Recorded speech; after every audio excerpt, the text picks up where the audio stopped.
ଆଜିର ଭିଡ଼ିଓରେ ଆମେ କମ୍ପଲସରି ପେପର 8C ଓଡ଼ିଆର ୟୁନିଟ୍ 1 କେତେଗୁଡ଼ିଏ 1 ମାର୍କିଆ ସର୍ଟ କୋଶ୍ଚିନ୍ ଆଲୋଚନା କରିବା।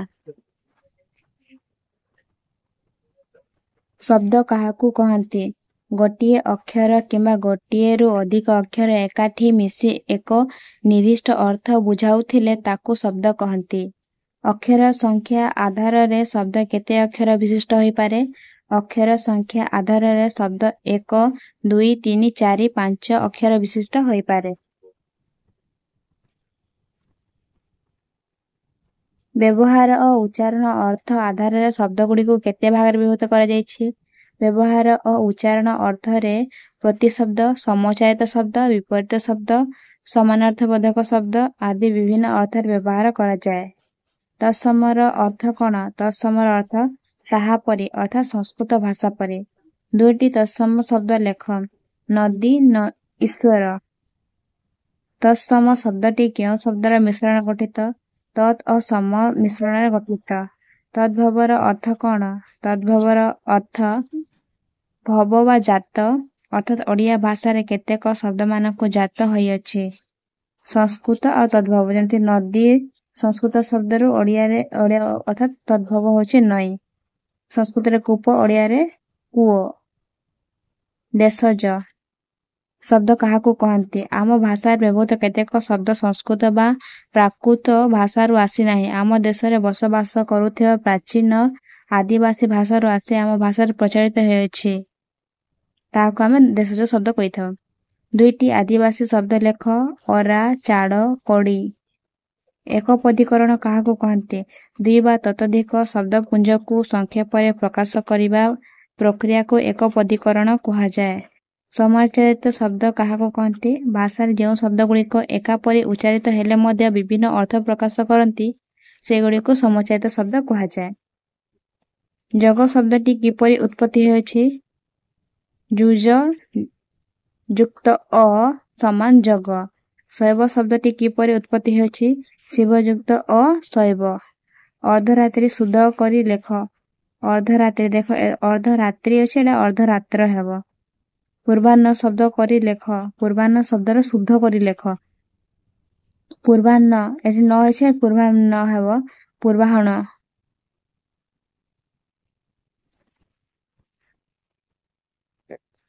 ପୂଜ୍ୟସ୍ପଦ ଶୁଦ୍ଧ କରି ଲେଖ। ପୂଜ୍ୟା ଲେଖା ହେଇଛି, ପୂଜାସ୍ପଦ ହେବ। ଅଗର ବିପରୀତ ଶବ୍ଦଟି କ'ଣ ହେବ? ଅଗର ବିପରୀତ ମୂଳ। ଆର୍ଦ୍ରର ବିପରୀତ ଶବ୍ଦଟି କ'ଣ ହେବ? ଆର୍ଦ୍ରର ବିପରୀତ ଶବ୍ଦଟି ଶୁଷ୍କ। ଲେଖି ପଢ଼ି ଜାଣିଥିବା ବ୍ୟକ୍ତିକୁ କ'ଣ କୁହାଯାଏ? ସାକ୍ଷର। ସ୍ୱାକ୍ଷର ଅର୍ଥ କ'ଣ? ସ୍ୱାକ୍ଷର ଅର୍ଥ ଦସ୍ତଖତ। ସାକ୍ଷର ଅର୍ଥ ହେଲା ଲେଖାପଢ଼ା ଯିଏ ଜାଣିଥାଏ ତାକୁ ସାକ୍ଷର କୁହାଯାଏ। ସ୍ୱାକ୍ଷର ହେଲା ଦସ୍ତଖତ, ଯାହାକୁ ଆମେ ଇଂରାଜୀରେ ସିଗ୍ନେଚର କହିଥାଉ। ଧନକୁ ଜୟ କରିଛି ଯେ ଏକ ପଦରେ କ'ଣ ହେବ? ଧନଞ୍ଜୟ। ଅର୍ଥ ଅଛି ଯହିଁରେ ଏକ ପଦରେ ପ୍ରକାଶ କର। ସାର୍ଥକ। ଅନେକାଂଶକୁ ସନ୍ଧି ବିଚ୍ଛେଦ କର।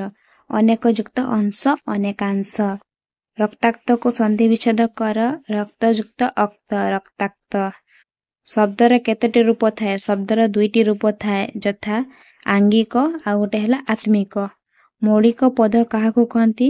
ଯେଉଁ ଶବ୍ଦର ଗୋଟିଏ ହେଲେ ଅକ୍ଷର କାଟି ହୁଏ ନାହିଁ ସେଗୁଡ଼ିକ ମୌଳିକ ଶବ୍ଦ। ସରଳ ଶବ୍ଦ କାହାକୁ କହନ୍ତି? ଯେଉଁଥିରେ ପ୍ରତ୍ୟୟ ଯୁକ୍ତ ହୋଇଥାଏ ତାହା ସରଳ ଶବ୍ଦ। ସରଳ ଶବ୍ଦକୁ କେତେ ଭାଗରେ ବିଭକ୍ତ କରାଯାଇଛି? ସରଳ ଶବ୍ଦକୁ 4 ଭାଗରେ ବିଭକ୍ତ କରାଯାଇଛି, ଯଥା ତତ୍ସମ, ତଦ୍ଭବ, ଦେଶଜ, ବୈଦେଶିକ। ଜଟିଳ ଶବ୍ଦ କାହାକୁ କହନ୍ତି? ବିଶେଷ୍ୟ କ୍ରିୟା କିମ୍ବା ବିଶେଷଣ ସହ ପ୍ରତ୍ୟୟ ଯୋଗ କରାଯାଇ ଯେଉଁ ଶବ୍ଦ ସୃଷ୍ଟି ହୁଏ ତାହାକୁ ଜଟିଳ ଶବ୍ଦ କହନ୍ତି। ଯୌଗିକ ଶବ୍ଦ କାହାକୁ କହନ୍ତି? ଦୁଇଟି ସନ୍ନିହିତ ସରଳ ଶବ୍ଦର ମିଳନରେ ଯୌଗିକ ଶବ୍ଦ ସୃଷ୍ଟି ହୁଏ। କ୍ରିୟାର ମୂଳ ରୂପ କିଏ? କ୍ରିୟାର ମୂଳ ରୂପ ହେଉଛି ଧାତୁ। ଅଣା ପ୍ରତ୍ୟୟ ଲଗାଇ ଦୁଇଟି ଶବ୍ଦ ଲେଖ। ମାଜ ଯୁକ୍ତ ଅଣା, ମାଜଣା। ମାର ଯୁକ୍ତ ଅଣା, ମାରଣା। ଉପସର୍ଗର ଅନ୍ୟ ନାମ କ'ଣ? ଉପସର୍ଗର ଅନ୍ୟ ନାମ ହେଉଛି ପୂର୍ବ ପ୍ରତ୍ୟୟ। କୃଦନ୍ତ କାହାକୁ କହନ୍ତି? ଧାତୁ ସହ ପ୍ରତ୍ୟୟ ଯୋଗ କରି ଯେଉଁ ସବୁ ଶବ୍ଦ ସୃଷ୍ଟି କରାଯାଏ ତାକୁ କୃଦନ୍ତ ପଦ କହନ୍ତି। ସମାସ କାହାକୁ କହନ୍ତି? ପରସ୍ପର ସମ୍ପର୍କିତ ଦୁଇ ବା ତତୋଧିକ ପଦଗୁଡ଼ିକୁ ଏକ ପଦରେ ପ୍ରକାଶ କରିବା ହେଉଛି ସମାସ। ସମାସର କେତୋଟି ଅଂଶ ରହିଛି? ସମାସର 3ଟି ଅଂଶ ରହିଛି, ଯଥା ସମସ୍ୟମାନ ପଦ, ସମସ୍ତ ପଦ, ବ୍ୟାସ ବାକ୍ୟ। ସମସ୍ୟମାନ ପଦ କାହାକୁ କହନ୍ତି? ସମାସ ଯୋଗ୍ୟ ପ୍ରତ୍ୟେକ ପଦ ହେଉଛି ସମସ୍ୟମାନ ପଦ। ସମସ୍ତ ପଦ କାହାକୁ କହନ୍ତି?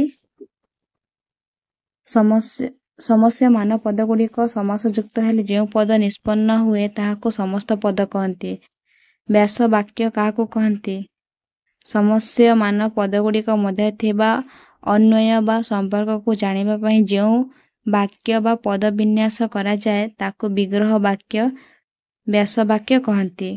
ଉପମେୟ ଓ ଉପମାନ କେଉଁ ସମାସ ସହିତ ସମ୍ପୃକ୍ତ? ଉପମେୟ ଓ ଉପମାନ ରୂପକ କର୍ମଧାରୟ ସହ ସମ୍ପୃକ୍ତ। ଉପମିତ କର୍ମଧାରୟ ସମାସ କେଉଁଠାରେ ହୁଏ?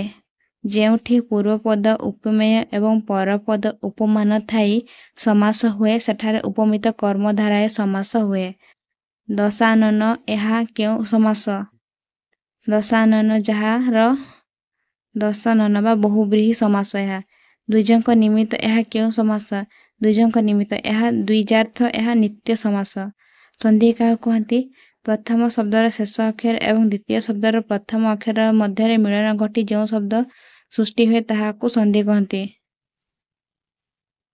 ସ୍ୱର ସନ୍ଧି କାହାକୁ କହନ୍ତି? ସ୍ୱର ବର୍ଣ୍ଣ ସହିତ ସ୍ୱର ବର୍ଣ୍ଣର ମିଳନ ହେଲେ ସ୍ୱର ସନ୍ଧି ହୁଏ।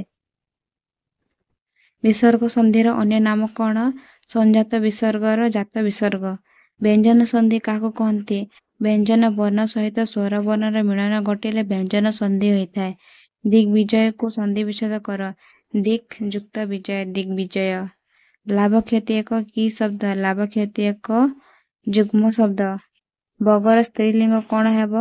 ବଗୁଲି। ନୟନ ସନ୍ଧି ବିଚ୍ଛେଦନ କର। ନେ ଯୁକ୍ତ ୟନ, ନୟନ।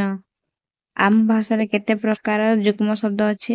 ଆମ ଭାଷାରେ 6 ପ୍ରକାର ଯୁଗ୍ମ ଶବ୍ଦ ଅଛି। ଆଜିର ଭିଡ଼ିଓରେ ଆମେ 1 ମାର୍କିଆ ସର୍ଟ କୋଶ୍ଚିନ୍ ଆଲୋଚନା କଲେ। ପରବର୍ତ୍ତୀ ଭିଡ଼ିଓରେ ଆମେ 2 ମାର୍କିଆ ସର୍ଟ କୋଶ୍ଚିନ୍ ଆଲୋଚନା କରିବା।